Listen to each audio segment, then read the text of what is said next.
Today, we're talking about the reliable hiring system. This is how to hire cleaners without wasting hours on applicants who will never work out, the formula for training new cleaners that anyone can do, and how to empower cleaners by having them earn raises rather than us as business owners having to give raises. Oh, I like the sounds of earning. I'm Mhm. excited to get into this reliable hiring system today. This is the show for residential cleaning business owners who want to take home $200,000 a year without the business depending on them to clean, sell, or hire. If you are looking for systems, not opinions, you're in the right place. I'm Logan.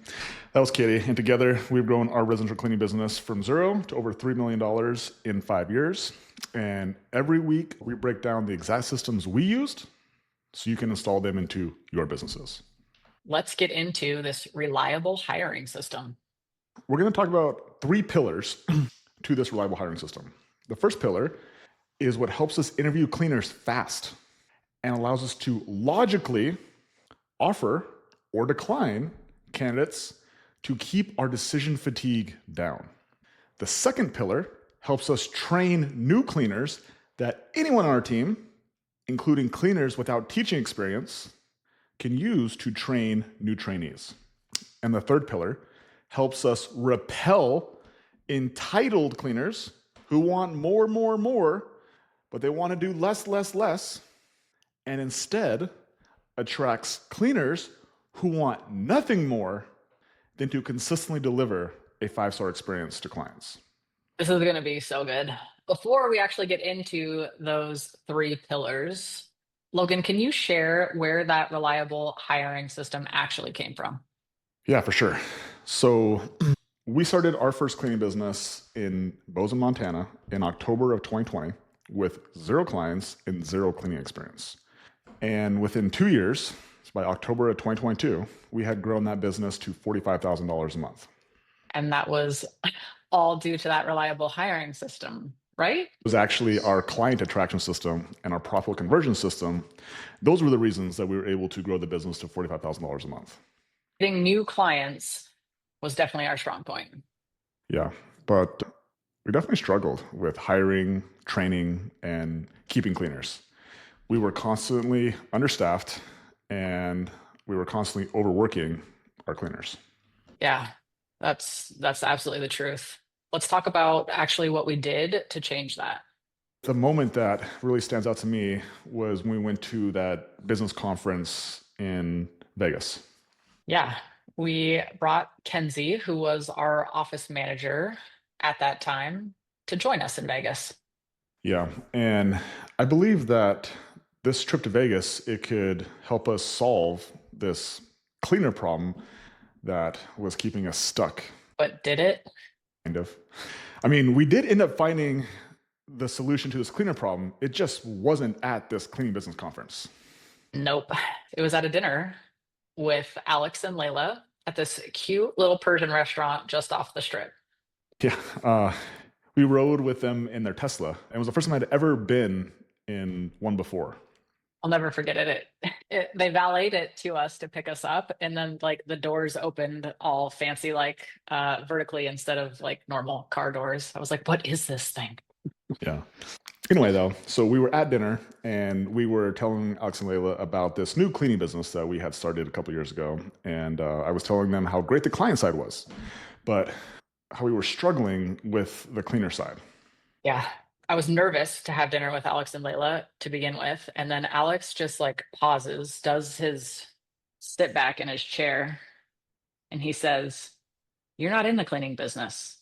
I'm like, my heart starts racing. I'm like, what is he talking about? What do you mean we're not in the cleaning business? Look around a little bit, and he pauses. He says, "You're in the recruiting business." And then before I could even say anything, Layla just jumped in. And she's like, guys, like you guys already have a marketing funnel to get new clients. You just need a recruiting funnel to get new cleaners. That was the moment. That was a moment that we got clarity on what our business needed to continue to grow. And it was 9 months from that dinner. We went from doing $45,000 a month to $100,000 a month. And we've never been below ever since. So good. All right, so we're going to start with pillar number one. This is the recruiting funnel. Kitty, do you remember Bridget? How could I forget her, Logan? Yeah. When we started our second location here in Mesa, I was doing the hiring while Katie started out cleaning. And I remember trying to hire our first employee to help Katie fulfill some of these cleans. And I was at a coffee shop, it was like a Starbucks right down the road. And I was doing a Zoom interview with this candidate named Bridget. And I remember thinking after this interview, wow, she was great. No kids, no spouse, no distractions. Her hobbies? Watching Netflix shows. And she could start ASAP. Sounded amazing. Yeah, so I hired her. That time, our office was actually at our house, and Bridget showed up to onboarding like 40 minutes early. And I walked out of our house to take our oldest daughter to school, and I saw Bridget just sitting in our driveway. So I was like, shoot, I thought I had time to actually drop our daughter off before onboarding started. So I super awkwardly asked her if she just wanted to get in the car and ride along. And did she? Oh yeah, started early, and it started with the ride to school for our daughter. She was always early. And I remember thinking, Logan, you did good. You did good. Yeah, that's what I thought too at first. But then I tried to give her feedback, ask her to come check something that I was noticing that hadn't been up to standard, and she would argue with me, and she would defend herself for things that she clearly did not do, but would say that she did do. I also remember getting complaints from our other cleaner, I think her name was Sheila, if I remember right, that Bridget would get tired fast and needed extra breaks during the clean. You were close. It was Shayla, but she told me that she didn't like working with Bridget either. But really, the final straw was when I had clients who were telling me, please don't send Bridget back to my house. Yeah, that's ultimately when we knew. Yeah, I had to let her go. And Bridget was upset. So upset that she left us a 1-star review on her way out. First cleaner hired, first 1-star review. Lots of firsts. But Bridget was not our only bad hire. No. But the reality was that Bridget wasn't actually the problem. In fact, she was one of my best teachers. She helped me see everything that I didn't actually want on my team. And Katie, do you know how many interviews that we actually did in our first year when we started our Mesa location? I mean, we ended the year, I believe, with 16 cleaners on the team. I have no idea, but I'm just going to throw it out there like a lot. Yeah, but we can define a lot. And a lot in this case was we did 40 phone interviews. We did 176 Zoom interviews. We actually hired 78 cleaners. And that was all just within the first 12 months. So that means that for every 5 cleaners we hired, only 1 made it. Yeah. And that's the volume required to find reliable cleaners who consistently deliver a 5-star experience.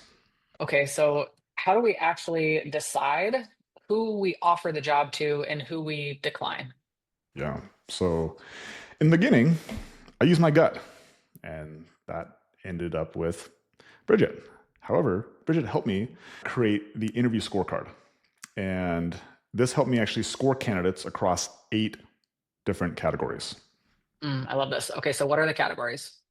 We have appearance, we have income goals, we have tenure intent, we have work history, we have reason why they left their previous job, we have reliability, coachability, and physical experience.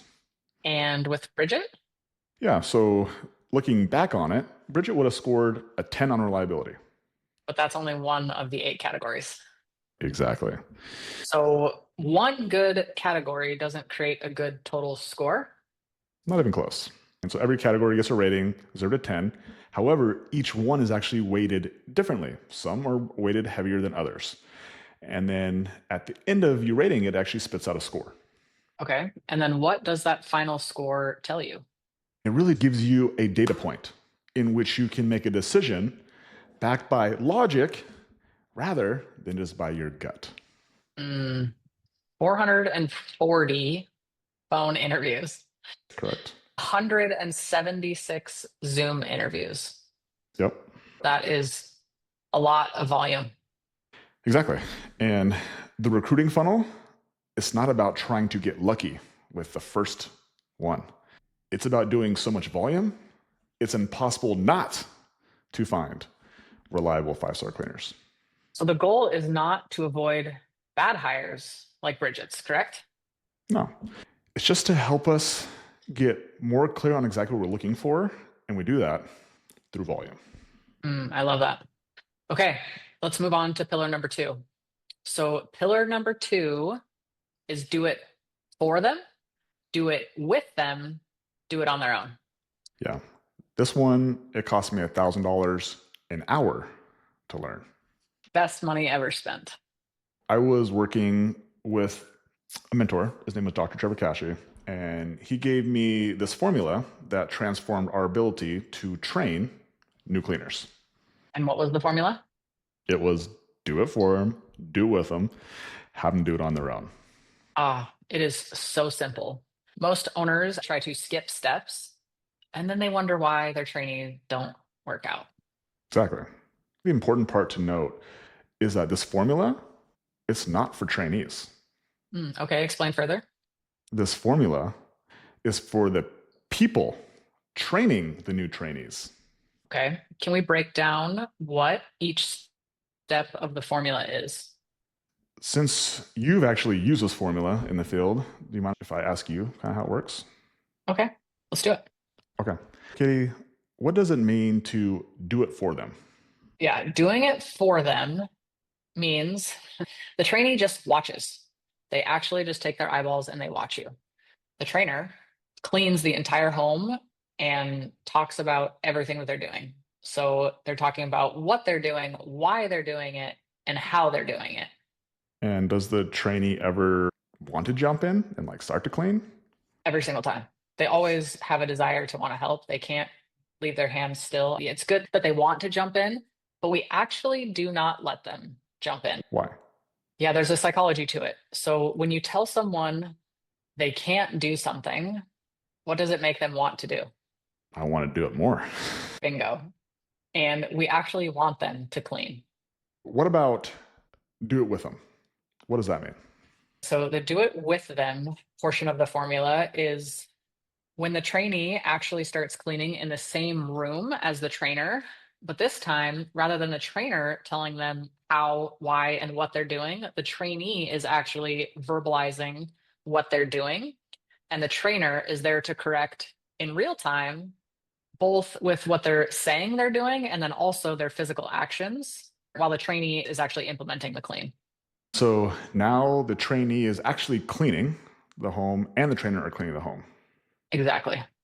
Okay, cool. And they're just cleaning in the same space. Exactly. Quicker feedback cycles allow that when you're in close proximity. So we keep them in the same room. So we have do it for them, do it with them, and the last one is do it on their own. What does do it on their own mean? Yeah. So now the trainee and the trainer actually clean different parts of the house. And the trainee completes cleaning of a room without supervision. And then once complete, they ask their trainer to come and check their work.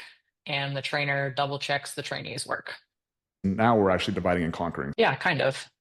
But here's the piece that most owners miss. The whole process isn't really about teaching someone to clean a toilet faster. It's actually about seeing how well they take feedback, in addition to how well they actually follow directions. Mm. It was kind of like Bridget. When you try to give her feedback, she got defensive and then she never ended up changing her behavior. Exactly. The official training period actually has very little to do with the cleaning. We want to see how the trainees actually receive feedback and do they take it, are grateful for it, and change their behavior, or do they argue, get defensive, and do not change their behavior? We want to make sure ultimately that this person is going to be a culture fit. When you say culture fit, what do you mean by that? Great question. So, our culture is really a combination of three different things. It's our mission, our values, and our standards. So we are testing new trainees during that first week if they are going to buy into our culture. And how can we measure if they're a culture fit or not? At the end of every single day, we have our trainers actually fill out a report with them citing specific examples of the trainee following the mission, the values, and the standards. And then what about the trainee? Do they have to fill anything out? They do. So the trainee also fills out an end of day report and it's quizzing them on the mission, the values, and the standards. So the trainer and the trainee both are being held accountable to the same thing, which is the culture. Exactly. And we end with a final test and a question to the trainee. And this question is, do you believe you are a great fit for the culture? And if you say yes, why? Interesting. Has anyone said no? They haven't said no at the final test, but they will say no throughout the week because we do ask for feedback constantly and we test them throughout the entire week. We push them to be a culture fit. Why this formula matters beyond just one trainee being trained is because this is not really a training process, it's a filtering process. Exactly. If someone doesn't buy into our culture during those first few days, we don't want to continue investing in training in them, no matter how good they are at cleaning, or even how desperately we are in need of cleaners. Just do it for them, do it with them, do it on their own formula is so simple. Training new trainees can be done by anyone as long as they are bought into the culture. Yeah, this exact formula helped me get out of the field within 3 months in our second location in Mesa. That's why spending $1,000 an hour to learn this formula, one of the best investments ever made. Absolutely. The asset is not actually a trained cleaner. It's the formula to train new cleaners without the owner being the one who has to do it. So true. So pillar number 3 is star pay. So after the first year in our Mesa location, we started to notice the culture, it was a little shaky. So what did we do to make that shaky culture more stable? We tried to solve this problem with money. We did like Oprah. You get a raise, you get a raise, you get a raise. We literally gave all of our cleaners a raise. And what happened? The exact opposite of what you would think.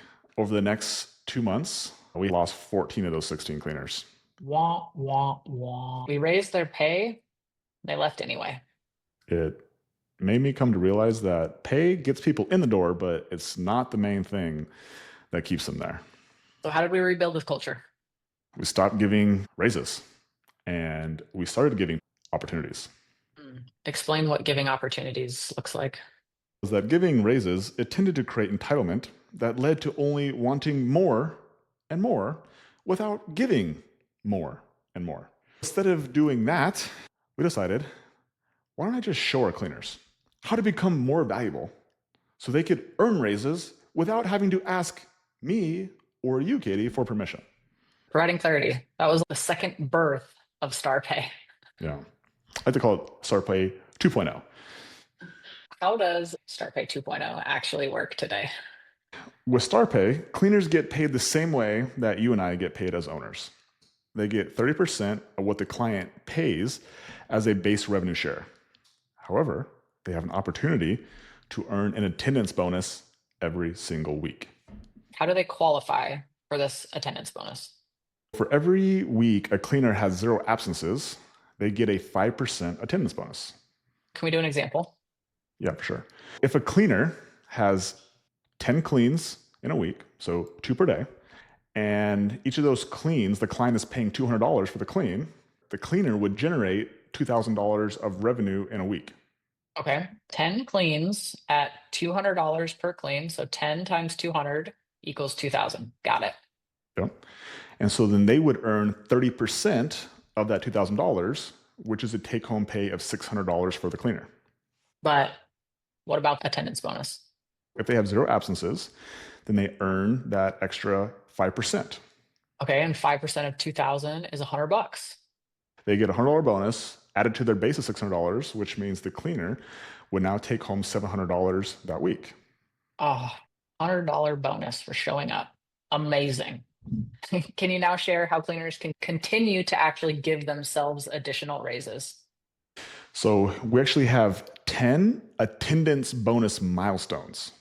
And so each milestone, they're able to increase their attendance bonus all the way from 5%, where it starts out at, all the way up to 15%. Okay, but the base doesn't change. The 30% stays 30%, but the bonus increases from 5 all the way up to 15% just for showing up.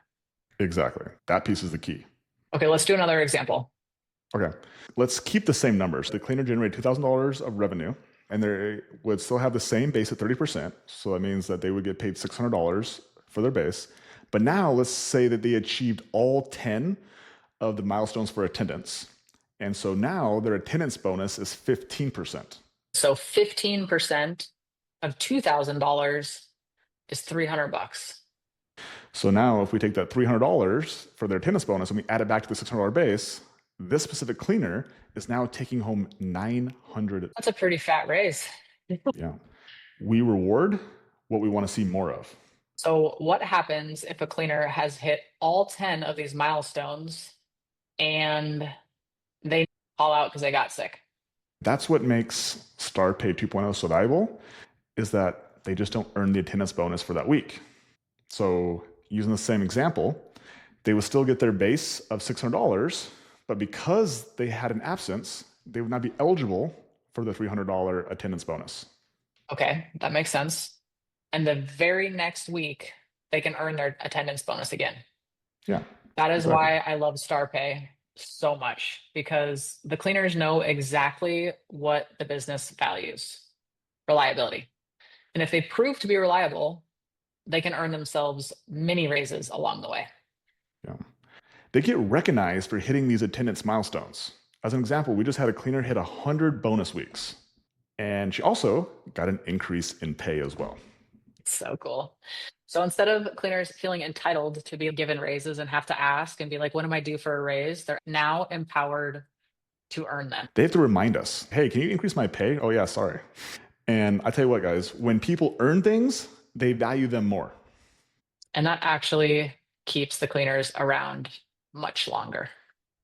Star Pay doesn't just reward attendance. It builds a culture that attracts stars. Can you define a star? STAR is an acronym. The S stands for serve. The T stands for teamwork. The A stands for accountable. And the R in STAR stands for reliable. I love stars. Let's summarize the 3 pillars of this reliable hiring system so we can all have stars on our team.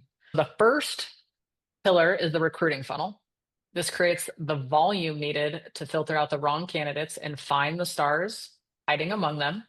2, the do it for them, do it with them, do it on their own formula. So this is a training formula that doesn't depend on the owner to train new cleaners. And then Star Pay. Star Pay allows cleaners to actually earn their own raises, so we never have to worry about being asked for one again. Pillar number 1, the recruiting funnel. Pillar number 2, do it for them, do it with them, do it on their own formula. And then pillar number 3, Star Pay. That's the reliable hiring system. And like you said in the beginning, this is not theory. This is the exact system that has helped us build our cleaning business. It hasn't just worked for us. Someone like Tristan and Emily, they started their business about 2.5 years ago with 0 clients, 0 business experience, and they just generated $1 million in annual revenue. Or someone like Renee, who has been in business for 11 years, she was sitting around $35,000 before she installed this reliable hiring system. And now, 2 years later, her business is doing over $75,000 a month. Or someone like Spencer, who just started his cleaning business 6 months ago, 0 clients, 0 cleaning experience, 0 business experience. And last month, he hit $32,000. Wild.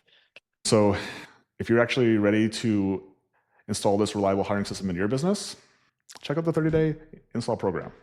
During this install program, we actually help you install this recruiting funnel so you can attract stars. We help you utilize the do it with them, do it for them, do it on their own training formula so you actually can train new stars. And we help you implement Star Pay so you can retain and reward stars. You also get access to the interview scorecard, the scripts for interviewing, the funnel, cleaner school, trainer school, and we help guide you through this install with a nice mixture of one-on-one and group coaching. This reliable hiring system can transform someone's business just like it did for us and so many others. If you want in, there should be a link down below. You can go apply. Amazing. Thank you guys for spending your time with us on this Money Monday. Look forward to connecting again with you guys all next week.